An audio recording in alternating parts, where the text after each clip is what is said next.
Hi, welcome back to the Truth Doctor Show. My name is Dr. Courtney Tracy. I'm a licensed psychotherapist and a doctor of clinical psychology. And today I'm reacting to episode 4 of The Idol. Let's see what we get ourselves into today. The following episode contains violence, nudity, and sexual content that may be disturbing to viewers. Viewer discretion is advised. You are going to be seeing scenes that could be depicting assault, torture, sexual assault. Those words are used and actions that look like that's what's happening are occurring in this show. So if that's something that may be too overwhelming for you to watch at this time, then I would skip past those scenes or skip this episode altogether.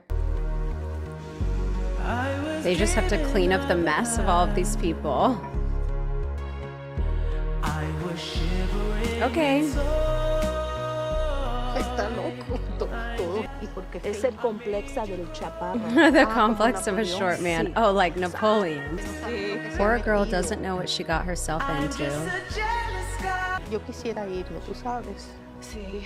Yo quisiera irme a trabajar a una casa donde haya gente sana. Sana y puedo dormir. These seem to be the first working class people that they've shown in this show. And these people seem to have the same perspective that we do about what the hell is going on. The way that these people are being treated and the way these people are treating each other is just not something that is healthy. And it seems like it's also starting to affect them as well. They talk about the fact that they haven't slept. Oh no, dormir, ¿qué es eso? That they would leave if they could. Each of these individuals are not having their basic needs met, are being pushed to limits that they wouldn't otherwise be pushed to, and are finding themselves extremely confused on how they got to where they're at today and how they're supposed to get out of it if they want to. There was also a mention of short man syndrome, and there's been a lot of talk about this over the years in psychology and in the general population. Sometimes it can be called the Napoleon complex. Basically, what this is getting at is that men who have a shorter stature can at times come off aggressive or controlling because they feel as though their short stature prevents them from actually being able to be powerful. This is not something that can be proven across all populations of men, but what we do know is about how people perceive individuals based on their height. The research does also show that people that are taller are more likely to get an education, they're more likely to be in positions of power, and that doesn't mean that the individual themselves has more of a capability of doing that, but it does mean that society and other people may judge them and give them more advantages because of their height, whether they know it or not. His name is Mauricio Costello Jackson. 2012, he got arrested. This motherfucker kidnapped his ex-girlfriend, held her hostage for 3 days, and beat the living out of her. God, This is messy. How the fuck did she let this guy in? Oh, fuck, who's on the call? Cancel that. Okay. Mike Dean's coming. Mike Dean is coming. So Tedros is fully in control of Jocelyn's schedule at this point. He's making the decisions as though he is the one in charge. We're here for Jocelyn, right? I definitely am. I am absolutely here for Jocelyn. Okay. I know that I am. That's nice. She's pushing back a bit.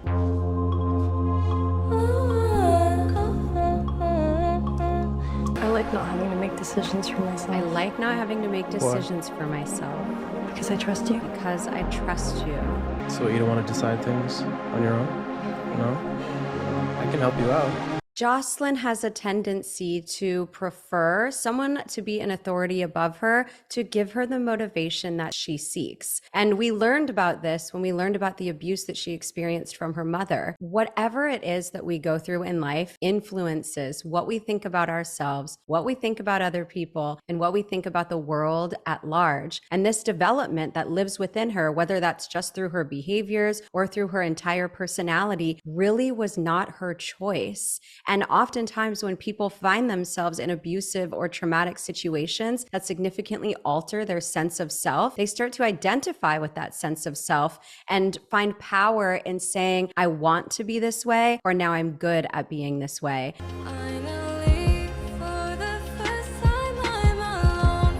But like, you're not alone. He's right behind you.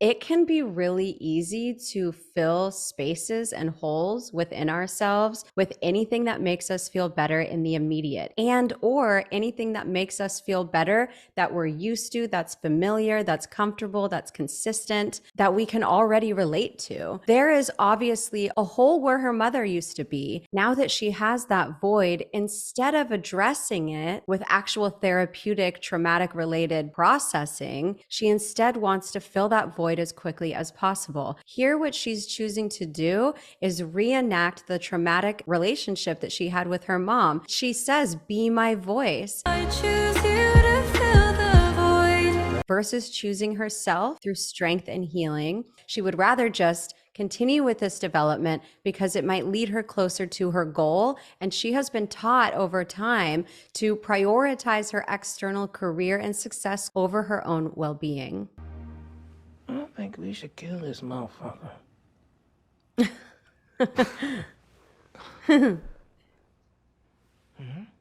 And she's serious. No. You go to the house, you be the eyes and ears, all right?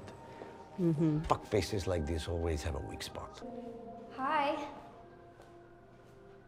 I'm Chloe. I mean, creepy. Hey, Chloe. So what you do here, Chloe? I just hang out. Play the piano. Oh, yeah? Can I hear it? How could you tell me to be different? I'm crying alone. Yeah.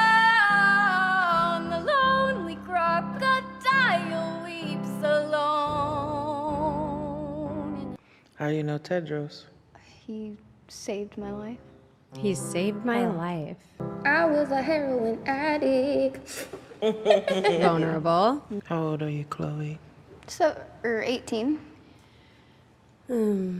Okay, so this makes me actually really angry, and here's why. Chloe is a child now, which means that she was an even younger child when Tedros found her and groomed her into his cult.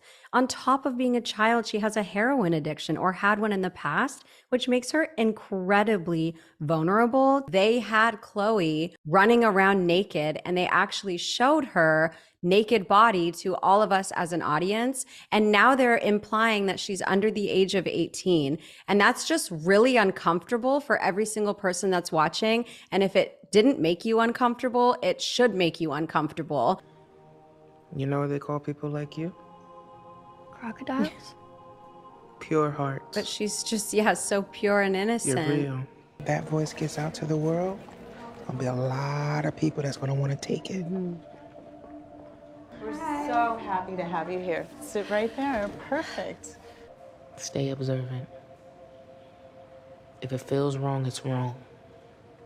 If it feels wrong, it's wrong. Typically, that's good advice. However, sometimes it's not good advice. When you grow up in an environment that feels unsafe, sometimes a safe environment can feel more unsafe than an actual unsafe environment. And the familiarity of chaos becomes far more comfortable than peace, serenity, relaxation, and actual quality care.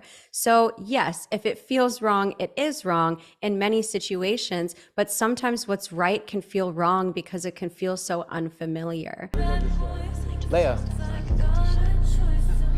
Shut the fuck up! I'm trying to hear it! What do you think? It's dope. Don't get me wrong. It is dope.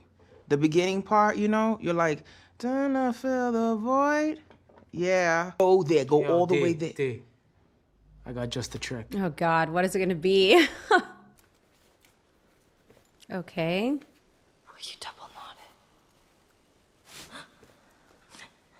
It's just me. Oh, okay. I'll say.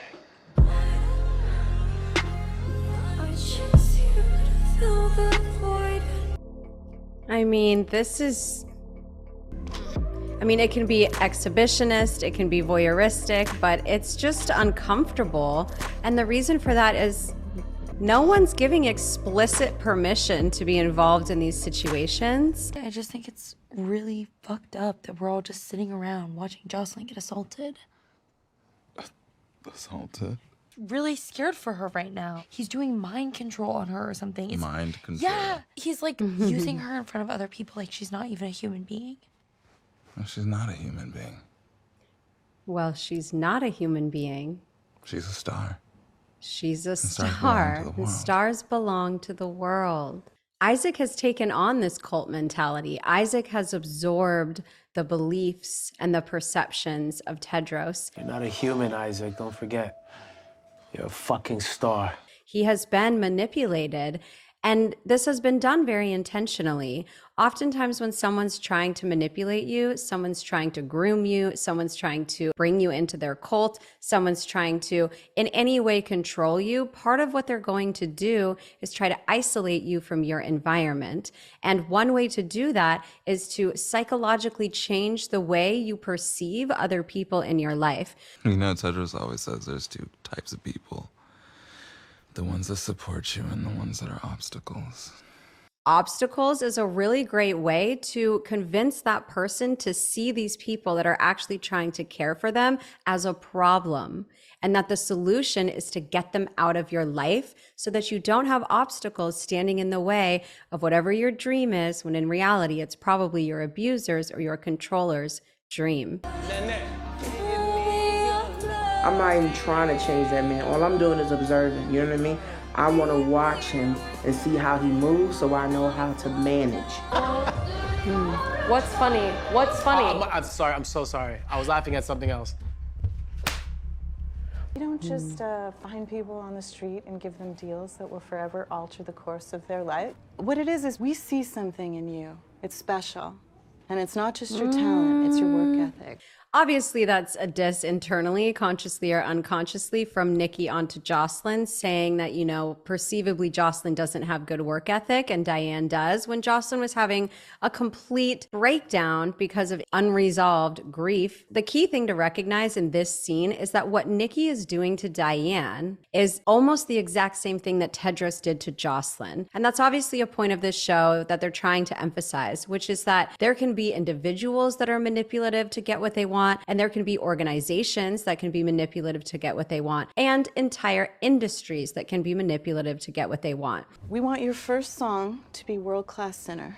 The couple of takes we did at the end of the other day, that was all we needed. And you can also see in the way that Nikki's talking to Dyanne, it's throwing everything at her at once, and it's talking to her in this manner versus the way that we've seen her talk to Jocelyn when she feels like her own livelihood is on the line. Whether you like it or not, you are going for that ride. Your face on t-shirts, multi-million-dollar marketing campaigns. She is giving off the perception of overwhelm, of concern, of nervousness, and likely of anticipation and excitement, all mixed into one. She is friends with Jocelyn. She knows that World Class Sinner was Jocelyn's song, and she wants this opportunity. Everything that Nikki is listing off, she knows is something that Dyanne wants. And so she's putting Dyanne in a really tricky situation. Do I stay with my own values, or do I fall in line with the values of the industry that I so badly want to be in? Last time I saw you, it seemed like you were having a really tough time. How are you doing now? You know, grief comes in waves, and you definitely caught me in the middle of a big one. We were very much moving forward with the tour. I did hear you calling out for your dead mother during the music video shoot. Are you sure you can handle this? Are you sure you can handle this? I think we should move on to the next subject.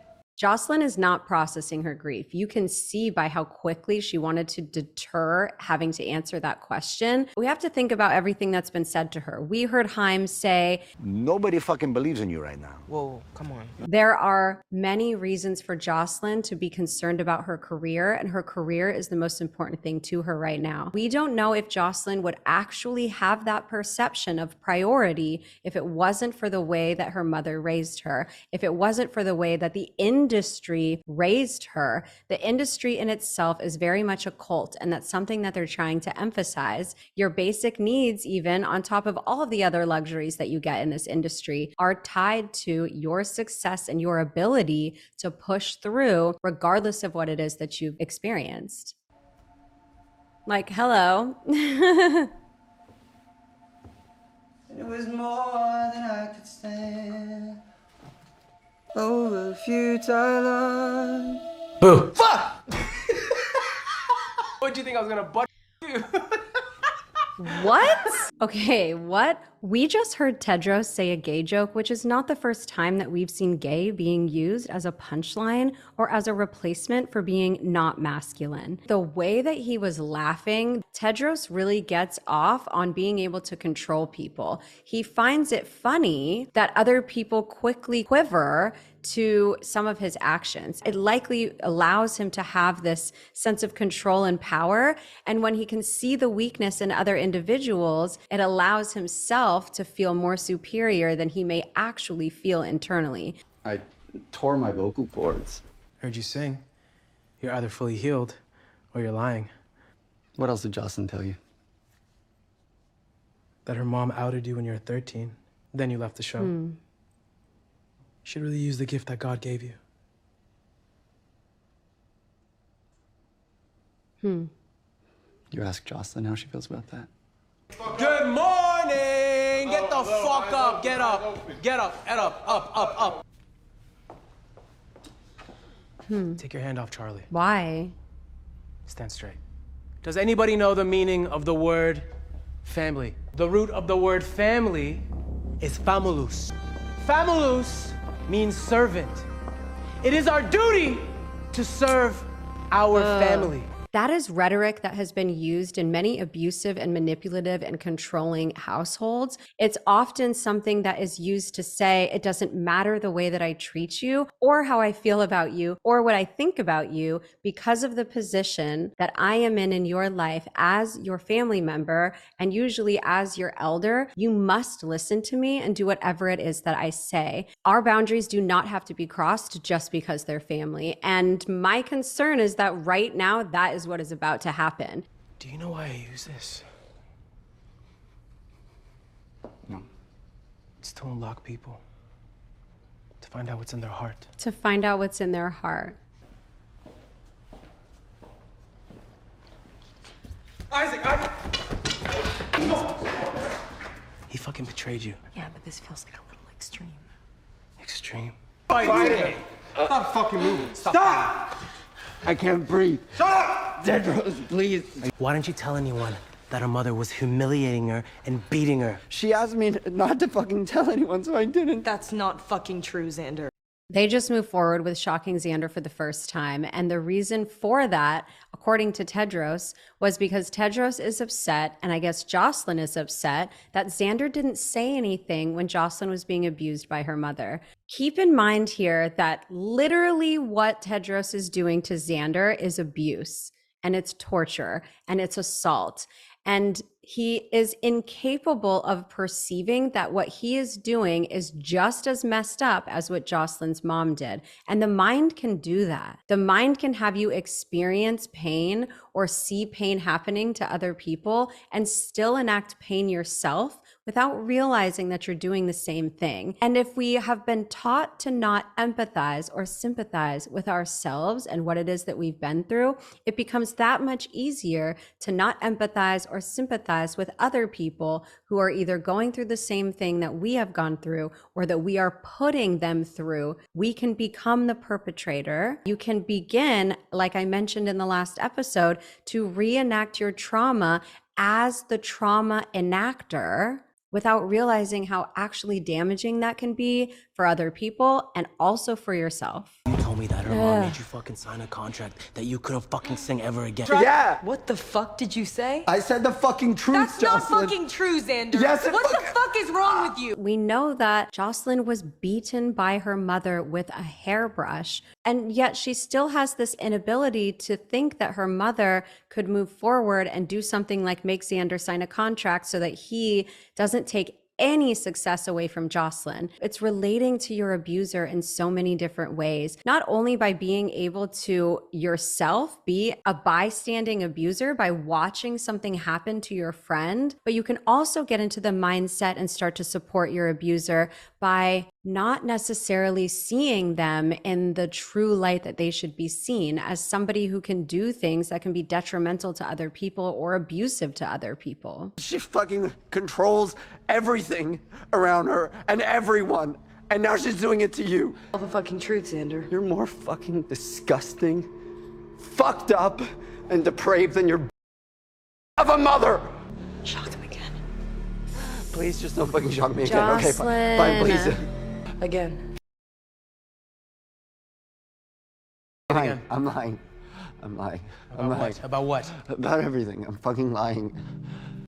I mean, that scene just like it makes it difficult for me to stay in this psychological mindset because it's just so emotionally upsetting to see because I'm a human being too. And on top of that, there's really interesting things to point out here. The first one is that I think what they're trying to showcase in this scene is Jocelyn's true nature to a degree, what's lying underneath the victim Jocelyn that we've seen so far. And this is where it gets so incredibly tricky. The very first scene that we saw of Jocelyn in this whole series was her ability to manipulate her own emotions to be perceived in a certain way. She's able to put on appearances. And also in episode 1, they showed her watching Basic Instinct, which was placed in there on purpose and intentionally, likely to allude that she has more ability to manipulate and control others than has been shown in the show so far. You like playing games, don't you?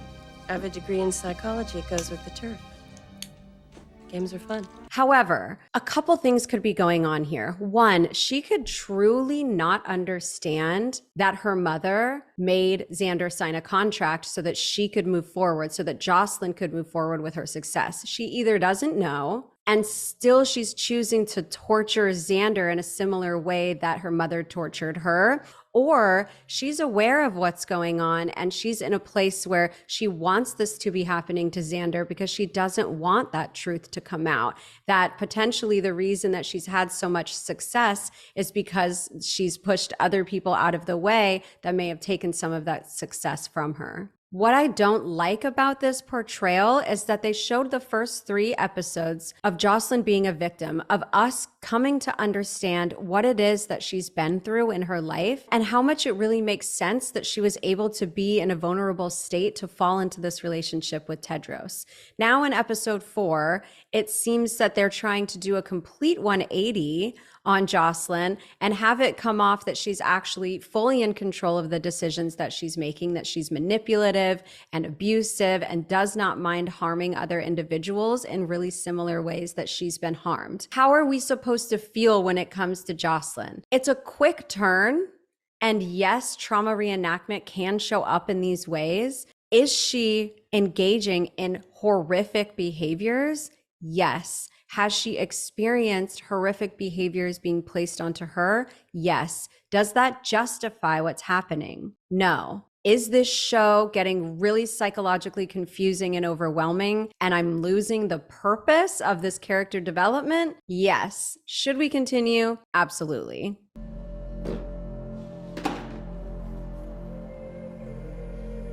Look at you.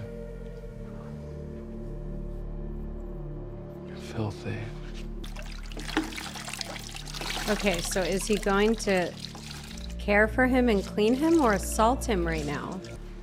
I'm gonna let you go because Tedros believes in you, but you need to do something for him. I'm gonna let you go. His tats? Oh yeah, I mean he's been to prison like a couple Okay, times. so you know they're prison tats. Yeah. But like self-defense kind of thing. The girl kind of made it seem like he had punched her first. I mean, at some point though, he did hit her, right? A work situation. Yeah, and they were trying to like extort him for money. And so they kind of like all got together and they went to the cops and they told the cops that he was like their pimp.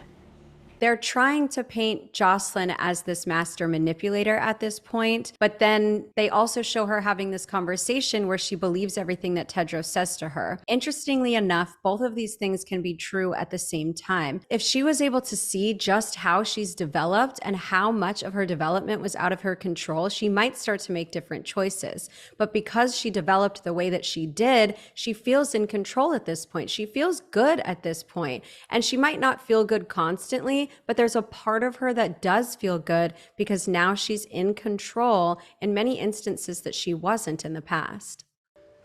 You want to sell tickets, right? You gotta go public. My earliest memory, when I was 3 years old, was of my mother beating me with a hairbrush.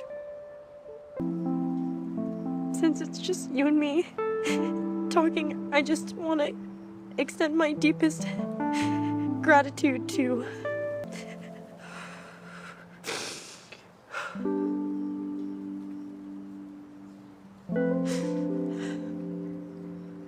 Just looking at Tedros. I'm not gonna let the trauma of my past affect the person that I want to be. Party time! Let's go! And then they just go right to partying. This is not how this should be done. No one should be recommended that they go and share their trauma with the world before they're ready. Tedros says, you want to sell tickets, don't you? Then you need to go public. And maybe if she was coming on to provide comfort to her audience, so that they could support her and also feel supported that she's going to show up for them in the same way that they may want to show up for her, that's one thing. But what's happening is that she's just moving forward with using her trauma to manipulate them to buy tickets. I'm not gonna let the trauma of my past affect the person that I want to be moving forward. She looks up at Tedros as though Tedros is the resolution to her trauma, when in turn, Tedros actually just became the replacement for her trauma and what is allowing her to stay rooted in this really traumatized development that she's had for the last 22 years. What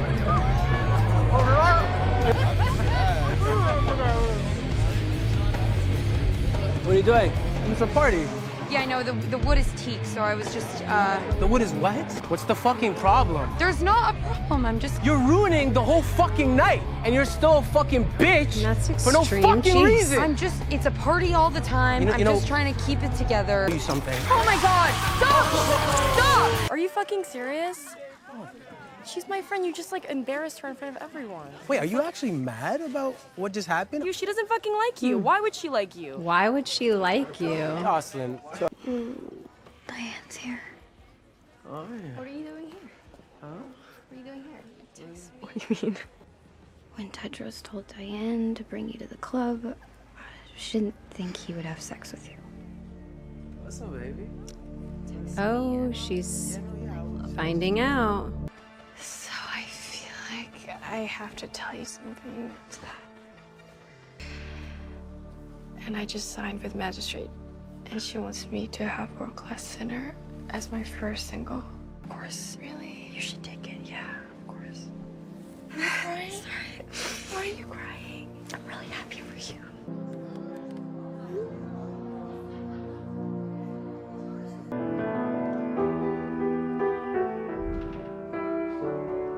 Oh shit, what the fuck? What? Isn't that Jocelyn's ex?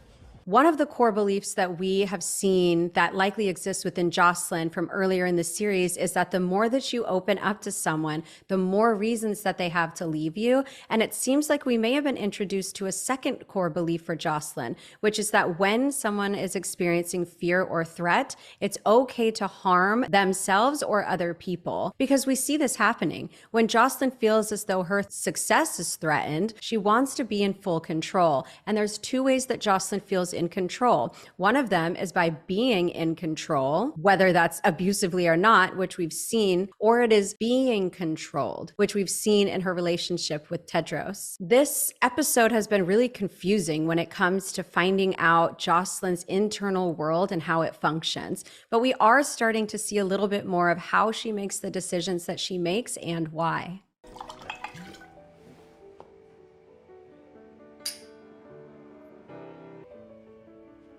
do you know Jocelyn? Let's take another shot, huh? Tedros is slowly starting to lose it. You good? Oh. Oh. Oh. You sure you want to do another one? What are you? Why are they emphasizing homophobia so much in this series? I just don't see what it's supposed to be sticking to, other than the fact that Tedros is gay and he is upset about it or something. Have you met the Kung Fu Master here? No. If I had to do it all over again, I think that... Ouch! You still would have gone. And if you hadn't, I would have forced you. There's constant signals that Jocelyn, confuses pain and pleasure or wants pain and pleasure to be combined and at the same time. That's a totally normal fetish if you want to have. There are kink communities, there are S&M communities where it's safe, sane, and consensual. And secondarily, if it's not something that feels safe, sane, and consensual, it could also be based on her upbringing where pain and pleasure were mixed together, love and abuse were mixed together. And she may have taken this in as a way to psychologically be in control of the situation, and she makes that a reality in the real world because it's what she knows her truth to be. Why didn't you tell me any of this shit? Tell you what? I don't know. About your mom? She didn't tell her ex about any of the abuse from her mother, and yet she felt comfortable enough to go and share that with the whole world, and still not comfortable enough to even have her ex asking any questions about it. If I'd known you were gonna come over and talk about my mom, I probably wouldn't have texted you. So it goes to show that she knows that she would still have struggle trying to process this and has no problem using it to her advantage. Again, likely the way that she was wired and conditioned. You've been ignoring me for a month. You changed your phone number, and every time I try to call Leia, she says she can't get a hold of you. Open the door. You know, I bought this outfit to come and meet you in Germany. Before you fucked your co-star and broke my delicate little heart. This is another portrayal of the potential for Jocelyn to manipulate either the perception of what's happening around her or just manipulate the situation that's happening around her. It has been said that Jocelyn's ex-boyfriend cheated on her. For the record, you're the one that said it was boring to be monogamous. But you're acting as though I cheated on you and haven't been in contact with you. So they're really trying to emphasize Jocelyn's ability to be manipulative and Jocelyn's ability to control what people think about her and her delicate heart. I promise. I'm in a really good place. He mentioned that he has seen Jocelyn giving her mother a bath. I have this image of you giving her a bath.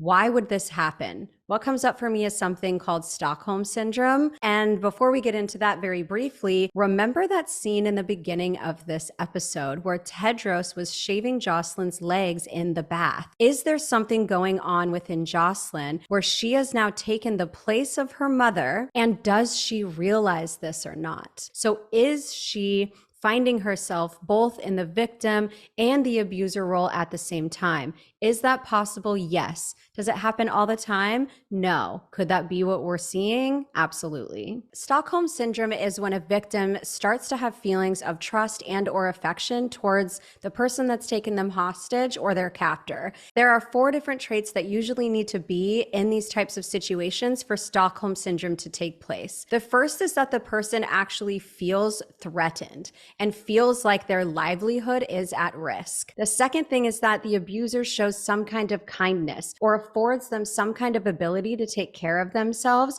and so they feel some sense of security. The third one is that the person becomes isolated outside of the situation that they have with their captor. And the fourth one is that when they're thinking about the situation that they're in, escape seems impossible. And when these 4 aspects are taking place in this situation, the person can begin to develop a defense mechanism, a trauma response that can be known as Stockholm syndrome, which is where you develop a relationship with your captor or your abuser out of survival.